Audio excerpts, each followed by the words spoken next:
नाज़रीन, रुपया पैसा में आपको खुशामदीद कहते हैं। मैं हूं अली नासिर।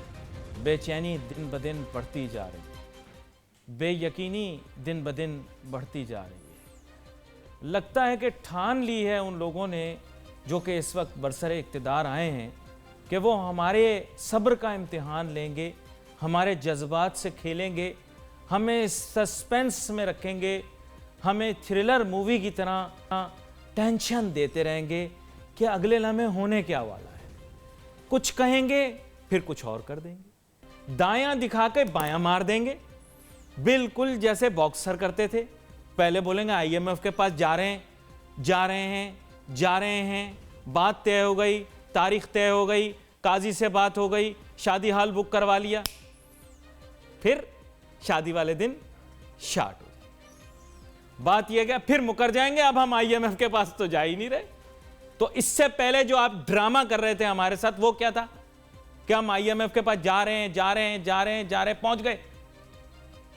अब आप कह रहे हैं हम नहीं जा रहे। तो मीडिया के ऊपर इल्जाम लगाते हैं कि हम फेक न्यूज फैलाते हैं। तो आप लोग फेक न्यूज नहीं करते ये क्या? आप लोग भी तो फेक न्यूज फैलाते हो। जब आप पहले बोलते हो हम जा रहे हैं, फिर कह रहे हो नहीं जा रहे। सारी दुनिया में बुरा मीडिया ही दिखता है आपको, है? सारी खराबियां हम में दिखती हैं, सारी अखलाकियात हमारी खराब हैं। आप कुछ भी कर लें, सब चलता है। फिर उसके बाद सुने मिनी बजट, भले मिनी बजट लेकर आ रहे हैं, उसके अंदर तजावीज़ लेकर आएंगे, अच्छी खबरें होंगी, ए बुरी खबरें। क्यों?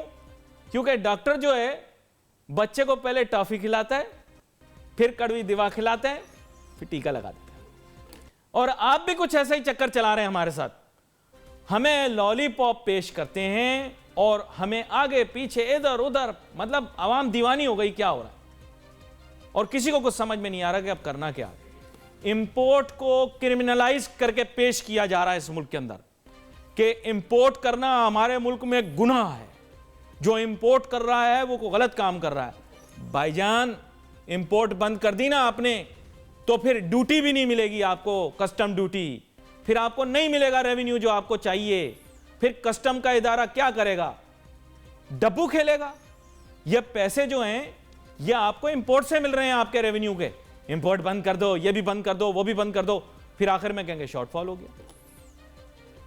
हम जज्बाती नहीं हैं, आप जज्बाती हैं, और आप जज्बात के साथ खेल भी रहे हैं। खेड़ी चप्पल छोड़ दी तो आप शर्ट पैंट पहन के आ गए और आस्तीनें चढ़ा ली। आप कुश्ती लड़ने आया हो हमसे क्या?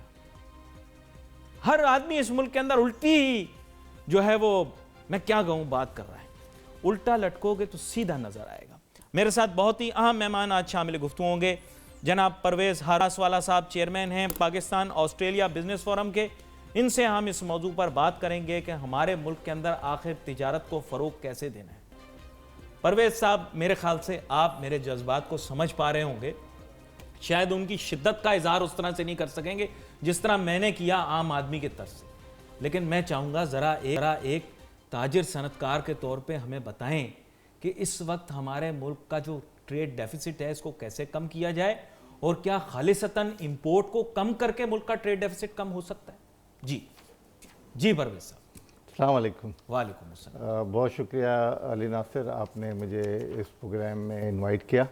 और आज का मौजू बहुत ही अच्छा है, और इनफैक्ट ये मिनी बजट आने वाला है, तो इस लिहाज से ये मौजू बहुत अच्छा हो गया है जिस पे हम बहुत अच्छी डिस्कशन कर सकते हैं। जी, अभी कुछ दिन कल परसों जो है हमारे फाइनेंस मिनिस्टर असद उमर साहब कराची आए थे, और उन्होंने काफ़ी मीटिंगें की, चैम्बर में भी गए, फेडरेशन में भी गए, और एक दो और जगहों पे भी उन्होंने विज़िट किया। और उनका एजेंडा यही है, और उन्होंने यही बताया कि भाई मैं जो है हमारी गवर्नमेंट जो मिनी बजट लाना चाह रही है, और मिनी बजट जो होगा इसमें कोई टैक्स नहीं होगा, और मिनी बजट के अंदर ना हम टैक्स देंगे बल्कि हम इंडस्ट्री को प्रमोट करेंगे और ऐसा बजट लाएंगे जिससे हमारा एक्सपोर्ट बढ़ जाएगा। देखें, बात दरअसल ये है कि पहले मैं एक दो प्रोग्राम में पहले भी कह चुका हूँ, और वैसे ही एक डिस्कशन होती है कि इंपोर्ट कम करना और एक्सपोर्ट बढ़ाना ये कोई 2 महीने 3 महीने में हम नहीं कर सकते। दूसरी बात यह है कि अगर हम एक छोटा सा घर भी बनाते हैं ना, तो वो भी 1-2 साल में बनता है। 1 साल में या 6 महीने में या 3 महीने में हम समझ ही नहीं सकते कि वो घर बन जाएगा स्क्रैच से। अगर हम कोई एक्सपोर्ट को बढ़ाना चाहते हैं तो हमें कैपेसिटी बढ़ानी पड़ेगी। अगर हम एक्सपोर्ट को बढ़ाना चाहते हैं तो हमें उस रॉ मटेरियल को इंसेंटिव देना पड़ेगा जिसकी वजह से वो हमारा एक्सपोर्ट बढ़े। अगर हमने रॉ मटेरियल पे टैक्स लगा दिया, रॉ मटेरियल को हमने कर्टेल कर दिया, इंपोर्ट के ऊपर हमने बैरियर्स लगा दिए, तो इसका मतलब ये नहीं है कि भाई हम जो है ना एक्चुअली हम उसके अंदर कोई अच्छा सोल्यूशन दे रहे हैं, बल्कि हम ये कर रहे हैं कि एक्सपोर्ट का भी गला दबा रहे हैं। मुझे ये बताएं कि क्या मयार पे बात करूंगा आपसे। देखें, अभी ये कहते हैं कि बेशक पाकिस्तान का माल खरीदना चाहिए, दिल पे हाथ रख के बताएं कि मयार का अगर मुकाबला किया जाए कीमत को जहन में रखते हुए, क्या पाकिस्तान आज इंटरनेशनल मार्केट में compete कर सकता है इंडिजिनसली? सही सही दिल पे हाथ रख के बताएं, मयार पे, क्वालिटी की बात हो रही है। देखें, अगर मयार की बात करते हैं ना तो हमारे पास तो आज लोकल गाड़ी में ही बन रही हैं, ठीक है ना, सुजुकी में बन रही हैं, असेंबल हो रही हैं, ठीक है ना। तो हमने क्यों आज तक जो है ना वो एक्सपोर्ट नहीं की? क्यों हम रिकंडीशन गाड़ियां मंगा रहे हैं और 5-5 साल 4-4 साल पुरानी गाड़ियां रोडों पे चला रहे हैं? और मयार बेहतर है, उनका मयार अच्छा होता है। दूसरी बात यह कि अगर हम गाड़ियां इंपोर्ट भी कर रहे हैं या गाड़ियां असेंबल भी कर रहे हैं तो हमने आज तक इंजन कहाँ बनाया है? अगर इंजन नहीं बनाया तो हमारी जो ऑटोमोबाइल जो है वो आगे उसका कोई फ्यूचर ही नहीं है। तो बात दरअसल ये है कि देखें, अगर हमें कोई भी इंडस्ट्री को बनाना है तो इंडस्ट्रियल बेस हमारे पास बहुत स्ट्रांग होना चाहिए। हमें पहले तो जो है ना उस पर टाइम लगेगा इंडस्ट्रियल बेस बनाने में। हमारी पॉलिसी जो है ना लॉन्ग टर्म होनी चाहिए। ऐसा नहीं कि हर 6 महीने 3 महीने के बाद हमारी ट्रेड पॉलिसी चेंज हो रही है, हमारे ड्यूटीज़ चेंज हो रही है, हमारे पास आरडी लग रही है, हमारी इंडस्ट्रियल एक्टिविटी में जो है ना बीच में बैरियर या ब्रेक लग गया है। अगर इस किस्म के आप ब्रेक लगाते रहेंगे तो इस तरीके से इंडस्ट्री या इकनॉमी जो है ना वो फ्लरिश नहीं कर सकती। इकनॉमी को फ्लरिश करने के लिए हमें सबसे पहले एक लॉन्ग टर्म ट्रेड पॉलिसी और हमें एक लॉन्ग टर्म ऐसा बजट लाना पड़ेगा जो हर बिजनेसमैन, हर ट्रेडर, हर इंडस्ट्रियलिस्ट वो अपनी एक प्लानिंग कर सकेगा। देखिए, मिनी बजट जो है ये तो मेरे ख्याल से ताजिर सनतकारों के जज्बात के साथ, उनकी प्लानिंग के साथ, उनकी फिजिबिलिटी वायबिलिटी के साथ छेड़छाड़ और खिलवाड़ के बराबर मेरे नज़दीक। मैं नहीं कह सकता ये बात आप इंडोर्स करें नहीं करें, लेकिन लोग प्लान कर रहे होते हैं, जो लोग इंडस्ट्रियल प्रोडक्शन कर रहे होते हैं, जो लोग इवन, मैं क्रिमिनलाइज नहीं करता इंपोर्ट को, मैं कहता हूं कि फ्री ट्रेड रजीम जो है यही कंपटीशन को फरोग देगी। हमें कंपीट करने का तरीका आना चाहिए। तेज भागने वाले को रेस में दौड़ने से रोक देने से आप रेस जीत भी जाओ तो आपकी पोजीशन आने का कोई फायदा नहीं। यहां हमारे साथ बड़ी अहम मेहमान हमारे साथ शामिल गुफ्तगू होंगे। अब हम ज्वाइन कर रहे हैं जनाब डॉक्टर सलमान शाह साहब, जो के मेंबर के हैं एनएफसी के पंजाब की तरफ से। सर, वेलकम करता हूं आपको शो में। जी शुक्रिया। सबसे पहले तो आपको मुबारक पेश करता हूं कि आप एनएफसी के मेंबर बन गए हैं पंजाब की जानिब से, और आपने कहा है कि आप पुरजोर तरीके से जो है वो पंजाब का मुकदमा लड़ेंगे। बड़ी अच्छी बात है, तो आपको सबसे पहले तो हमारी तरफ से मुबारक पेश कर। शुक्रिया जी।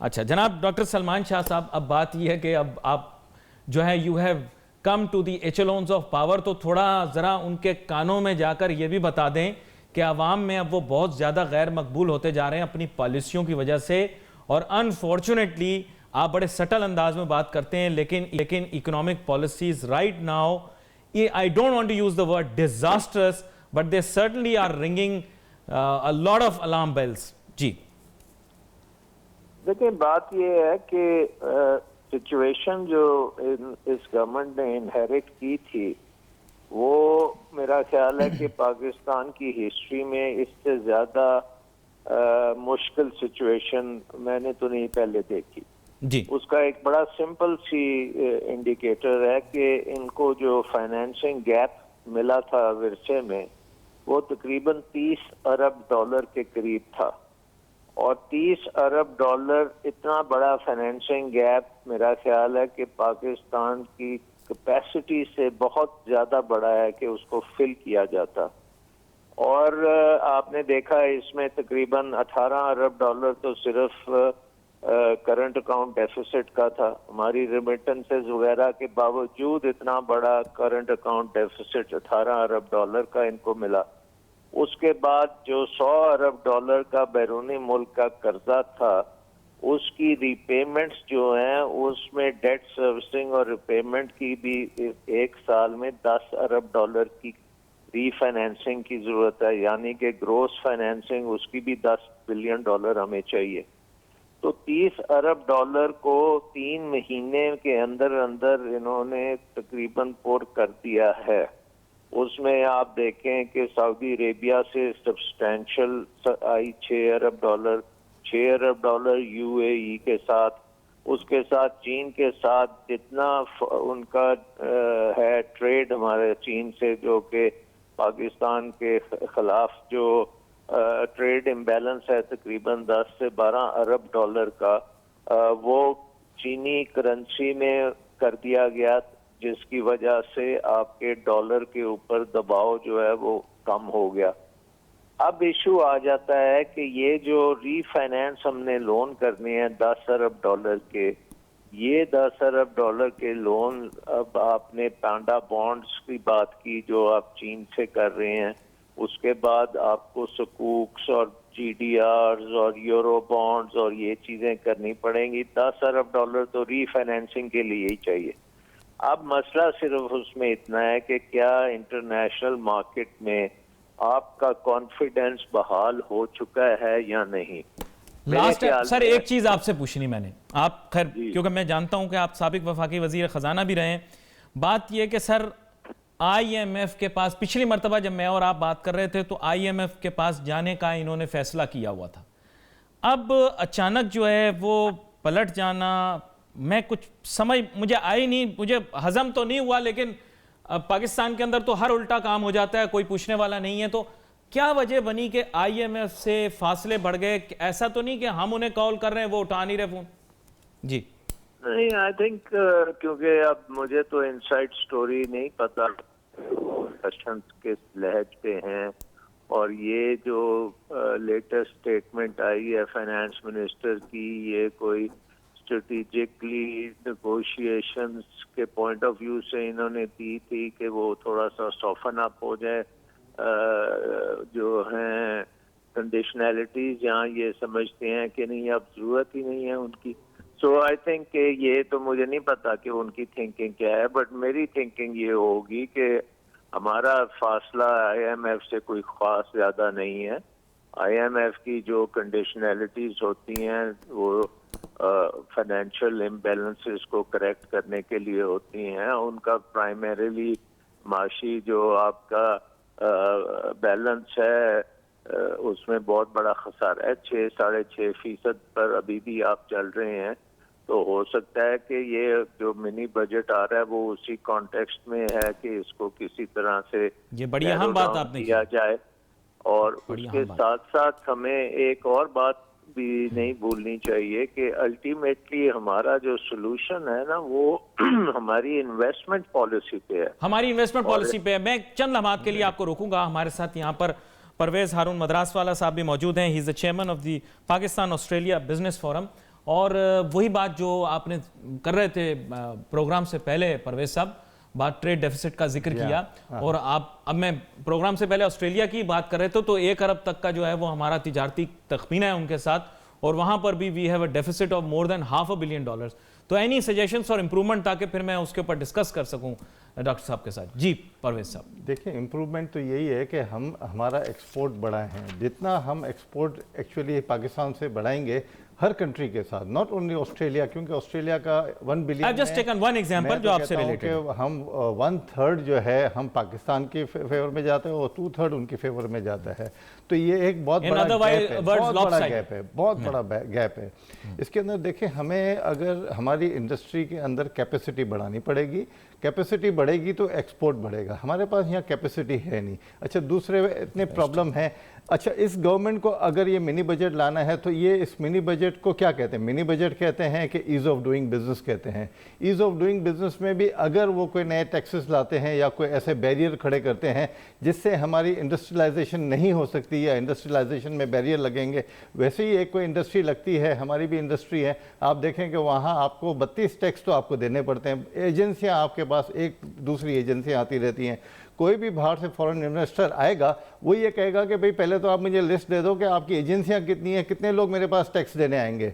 तो ये गवर्नमेंट को ये चाहिए कि ईज़ ऑफ डूइंग बिजनेस के अंदर जो भी अगर ये ला रहे हैं सोल्यूशन ला रहे हैं तो उसके अंदर वो जितनी भी एजेंसियां हैं उनसे सबकी जान छुड़ाएं, उन सबसे उनकी जान छुड़ाएं। डॉक्टर सलमान शाह साहब आप भी मेरे साथ रहिएगा, मुझे एक छोटी सी ब्रेक लेनी है, ब्रेक के बाद वापस आएंगे, फिर मौजूद पर बात करेंगे। मैं ये डिस्कस करना चाहूंगा ये ईज ऑफ डूइंग बिजनेस और वन विंडो ऑपरेशन के ऊपर क्या काम हो रहा है। Let's take a short break.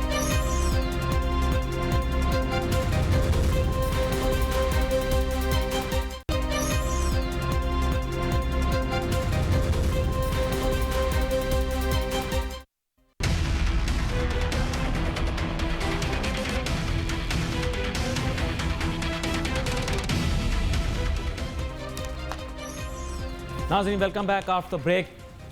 बात बेचैनी की कर रहा था ब्रेक पे जाने से पहले। वाकई में ताजर सनतकार इस वक्त बेचैन और परेशान हैं।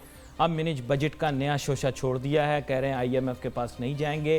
पहले पिछली दफ़ा जब आए थे एड्रेस किया था ताजरों सनतकारों को तो बोला था हम जा रहे हैं IMF के पास, और साथ साथ मिनी बजट का जिक्र इससे पहले नहीं हुआ था, लेकिन अब मिनी बजट का भी जिक्र हो गया। ब्रेक पे जाने से पहले परवेज़ हारून मद्रास वाला साहब जो हैं उन्होंने हमें बहुत सारी बातें बताई, ख़ास तौर पे कैपेसिटी बिल्डिंग के बारे में बताया, मिनी बजट के मुतालिक बताया, जो टैक्सेस हैं उनका निज़ाम कैसे बेहतर करना और ईज़ ऑफ डूइंग बिजनेस। अब मेरे साथ बहुत ही अहम मेहमान शामिल गुफ्तगू होंगे, जनाब SM मुनीर साहब, जो कि बिज़नेस कम्युनिटी का बहुत ही मारूफ नाम है। मैं कहूँगा कि साबिक सदर FPCCI के अलावा ये इस वक्त तिजारत और सनत के शोबे के अंदर आप कह सकते हैं सबसे मारूफ शख्सियत का किरदार अदा करते हैं। सर वेलकम करता हूं आपको शो में। SM मुनीर साहब, SM मुनीर साहब आपको मेरी आवाज आ रही है? कॉफी भी है मेरे ख्याल SM मुनीर साहब तक मेरी आवाज, SM मुनीर साहब आपको मेरी आवाज आ रही है? जी आ रही है, मेहरबानी। SM मुनीर साहब आपको वेलकम करता हूं शो में। और मैं ब्रेक पे जाने से पहले ये बात कर रहा था अपने फाजिल मेहमान जनाब परवेज़ हारून मद्रास वाला साहब के साथ कि जनाब हमारे मुल्क की जो पॉलिसियाँ इकोनॉमिक, इनके अंदर बहुत बेहतरी लाने की गुंजाइश और ज़रूरत है।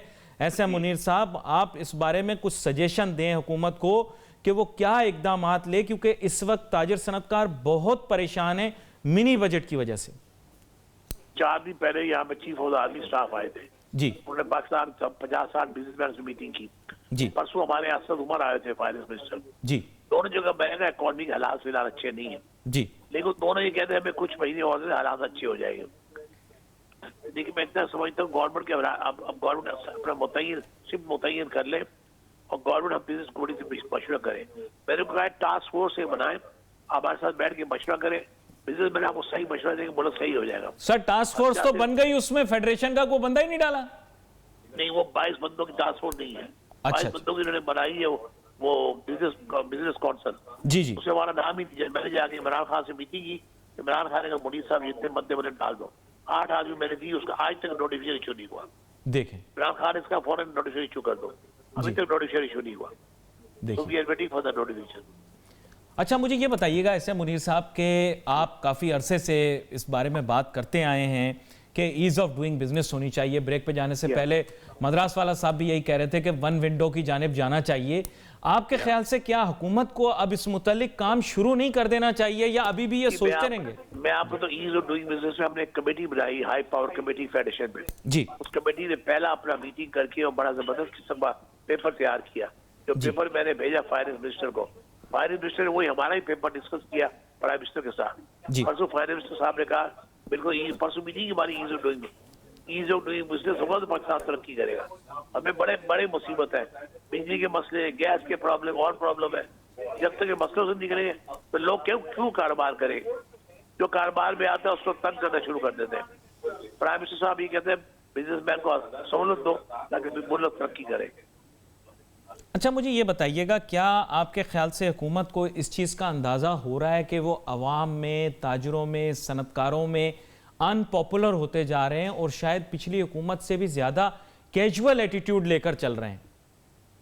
इमरान खान को मिल के आया हूँ जी, सही अंदाजा हो रहा है, वो चाहते हैं मामला ठीक हो। और मेरे ख्याल में अब हमसे उन्होंने मशवरा करने शुरू कर दिए हैं। मेरा यकीन है कि इंशाल्लाह मामला जो दिन भी आएगा बेहतर बेहतर होता चला जाए। अच्छा, ऐसे मुनीर साहब आप कॉल पर हमारे साथ रहिएगा। मेरे साथ परवेज हारून मद्रास वाला साहब भी मौजूद हैं।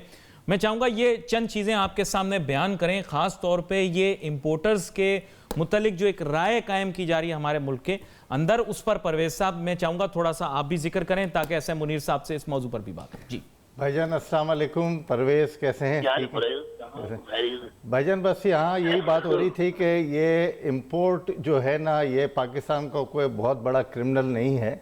इंपोर्टर और एक्सपोर्टर दोनों साइड बाय साइड चलने चाहिए। अगर आप इंपोर्ट पे जितना बैरियर लगाएंगे, आपका कॉस्ट ऑफ डूइंग बिजनेस इतना ज़्यादा महंगा हो जाएगा। वैसे ही हमारे पास बहुत सारी इंडस्ट्री के प्रॉब्लम है, जैसे आपने अभी फरमाया, गैस के इश्यूज़ हैं, लेबर के इश्यूज़ हैं, बिजली के इश्यूज़ हैं, और फिर इसके अलावा हमारे पास 22 दूसरी एजेंसियां हैं जिनको हमें डेली हमें शक्ल दिखानी पड़ती है, या वो हर साल या हर 6 महीने हमारे दरवाजे पे खड़े होते हैं। मैं तो ये कहता हूँ कि इंडस्ट्री उस वक्त तक यहाँ पाकिस्तान में कैपेसिटी उस वक्त तक नहीं बढ़ सकती जब आप उसको वन विंडो ऑपरेशन ना कर दें, और जब तक आप इंडस्ट्रियलिस्ट को कह दें कि भाई आपके क्या इश्यूज़ हैं। मैं तो कहता हूं कि भाई जितने भी सेक्टर हैं हमारे इंडस्ट्री के सेक्टर हैं, उनके लिए इनको कमेटी बनानी चाहिए। उनको कोई बिजनेस कम्युनिटी से कोई एक्सपर्ट को उनको शामिल करना चाहिए।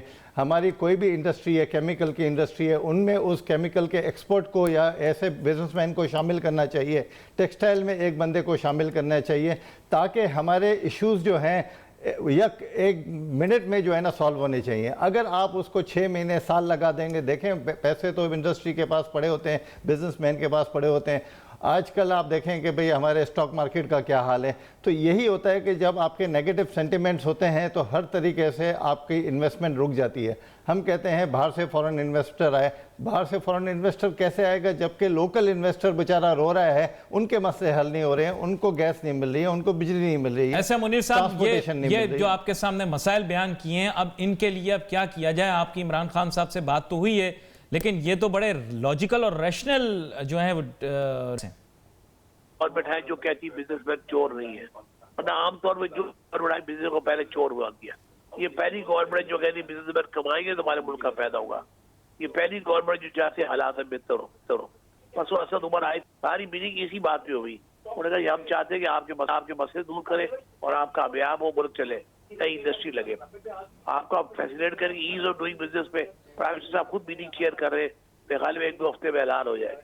बहुत सारे ऐलान आपका बहुत बहुत शुक्रिया ऐसा मुनीर साहब, आप हमारे साथ शामिल गुफ्तगू रहे।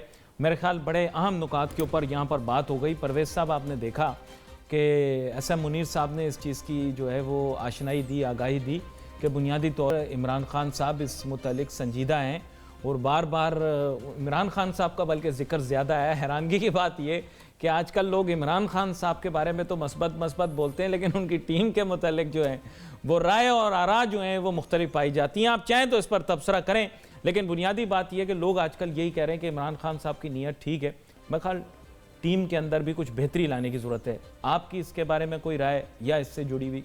जी देखें, ज़ाहिर बात है कि लोगों ने जो वोट दिया है पाकिस्तान तहरीक इंसाफ को दिया है, इमरान खान को देख के किया है, सबकी उम्मीदें उन पे लगी हुई हैं। वो कराची का अभी विज़िट कर रहे हैं, उनको पता है कि कराची जो है इकनॉमी का दिल है, और कराची में जो इंडस्ट्री है, कराची में जो रेवेन्यू कराची से मिलता है वो पूरे पाकिस्तान को वो सर्विस करता है वो रेवेन्यू। और जब तक आप कराची वालों को सेटिस्फाई नहीं करेंगे, कराची वालों के जो मसलों को हल नहीं करेंगे, वो आगे मामला बढ़ नहीं सकता है। मुनीर भाई ने पिछली गवर्नमेंट में भी काफ़ी मेहनत की थी, काफ़ी वो अरसे तक वो टीडैप के भी चेयरमैन रहे, उन्होंने बड़ी मेहनत की, बड़े लोगों से कहा।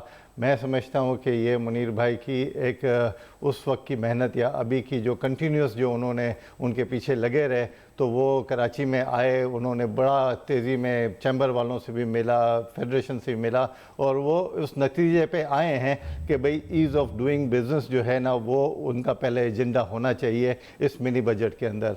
और जब तक आप उनको बिज़नेसमैन को फैसिलिटेट नहीं करेंगे जब तक बिजनेसमैन सेटिस्फाई नहीं होगा वो इन्वेस्टमेंट नहीं करेगा। जब तक बिजनेसमैन को फैसिलिटेट नहीं करेंगे वो आगे एम्प्लॉयमेंट किस तरह से देगा, आपकी इंडस्ट्रियल ग्रोथ कैसे होगी जब तक आपका बिजनेसमैन सेटिस्फाई नहीं होगा। देखें, आज मैं 1 रुपया भी कहीं इन्वेस्टमेंट करता हूँ, कोई भी अगर मैं चीज़ लेता हूँ मैं उसको हर तरीके से देखता हूँ ऊपर नीचे से। तो इसी तरह से बिजनेसमैन जब अपना पैसा लगाता है तो वो देखता है कि भाई मुझे क्या फैसिलिटी मिल रही है, मुझे क्या मराहत मिल रही हैं। तो ये मैं समझता हूँ कि हमारे फेडरेशन के जो लोग हैं, मुनीर भाई हैं और चैम्बर के लोग हैं और जितनी भी बिज़नेस कम्युनिटी हैं और जितने भी हमारे स्टेक होल्डर हैं, उन्होंने बड़ा अपना नुक्ता जो है इस गवर्नमेंट को दिया है। और ये गवर्नमेंट मेरे ख्याल में आज इस नतीजे पर पहुंची है कि बिजनेसमैन को साथ में लेके चलना चाहिए। एक्सपोर्ट इस गवर्नमेंट का टारगेट है, मगर एक्सपोर्ट उस वक्त तक आपकी नहीं बढ़ सकती जब तक आप यहाँ अपनी इंडस्ट्रियल कैपेसिटी को इम्प्रूव ना करें। और बिजनेसमैन के जो मसले हैं, गैस के मसले हैं, टैक्स के मसले हैं, इंपोर्ट के मसले हैं, ये सारे मसले उनको एड्रेस करने पड़ेंगे। ये कहना बिल्कुल सही नहीं है कि भाई हम इंपोर्ट को रोक देंगे, इंपोर्ट को किल कर देंगे और फिर हम उसका एक्सपोर्ट बढ़ाएंगे। भाई इंपोर्ट को किल करने के बाद आप क्या एक्सपोर्ट बढ़ाएंगे? कौन सा ऐसा रॉ मटेरियल है जो आपके यहाँ कंट्री में बनता है जिससे आप अपना एक्सपोर्ट बढ़ा सकते हैं?